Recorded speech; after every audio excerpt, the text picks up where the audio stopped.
Good morning, guys. Hope you're doing well today. Just got a few minutes here before I head in for a workout, but wanted to share a really awesome area for us to explore as men, and a place that if you stop doing this in your intimate relationship is likely going to pay dividends down the road. So I've been listening to a lot of David Deida lately. If you haven't come across David Deida's work in the past, he's got an amazing book called The Way of the Superior Man, where he really dives into masculine, feminine dynamics, into this dynamic of polarity in intimate relationship. And one of the things that always catches me when listening to David Deida's work is the differences between the masculine and the feminine. And here's the thing that I see from a lot of guys where we run into trouble is that we, in our intimate relationships, in the way that we communicate with women as if they're men. So, we look to establish integrity. We look to, have commitment, resolute, in the relationship with a woman. And here's the thing, because what's happening is that we are treating the relationship like we would if it was a man to man, right? And so some of the things that are really important to men are integrity, keeping your word, being like stoic, or being like, how do I want to describe it? Just being like grounded, right? Having our identity. These are all things that are important to a man.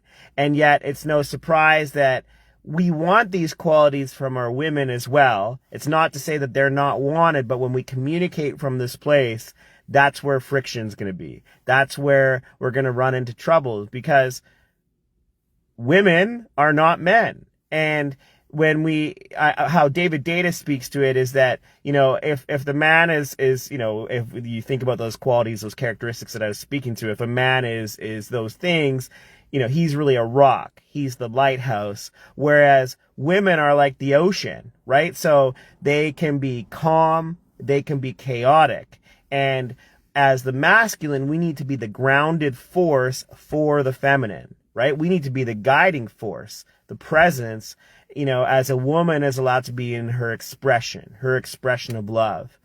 And so one of the things to start to notice is that if you treat your woman like a man, that's what you're going to get. You're going to get more of those masculine characteristics created, right? And another thing that David Deida speaks to that I love is, like, oftentimes as men, what we do is we take that ocean and we start to put walls around it so that, our woman actually becomes like the expression of a swimming pool, right? She gets boxed in, she gets barricaded. And then, no surprise, feminine energy starts to go.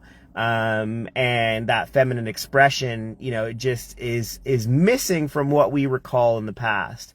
So these are the things to be aware of, right? When we look to establish integrity with our women, or, we get frustrated when, they say one thing and then they do another thing, or one day they say that they love us and the next day they say that they hate us.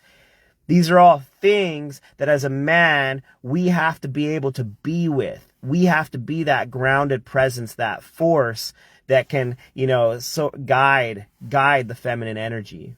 So, something to be mindful of, something to pay attention to, as you are interacting with your intimate partner, when you're interacting with the feminine. Are you being that grounded force that allows the feminine to just be expressed? So, let me know what comes up for you as you just sort of ponder on this. What makes sense? What doesn't make sense? Where's the yeah buts? This is a really powerful conversation to be in, because the more that we can actually promote the poles of masculine expression and the poles of feminine expression, the more that we're actually going to have a relationship that has love, that has zest, that has fire in it. As opposed to a lot of the dullness or the lifelessness that shows up in relationship. So that's what I got for you today. Have a great rest of your day. Bye for now.